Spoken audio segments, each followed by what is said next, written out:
UAV Angkatan Bersenjata Ukraina baru-baru ini melakukan tugasnya dengan akurasi sempurna. Rekamannya beredar di aplikasi perpesanan Telegram pada Sabtu 11 Januari 2025.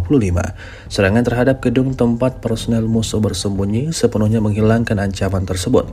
Tidak ada tempat pelindungan yang dapat melindungi orang-orang Rusia dari kekuatan destruktif unit Wings of Omega yang terpisah. Dapat dilihat dalam rekaman, posisi tentara Rusia porak-poranda. Tidak diketahui pasti ada berapa jumlah korban jiwa dalam insiden ini. Video ini viral dan menuai beragam respon dari warganet.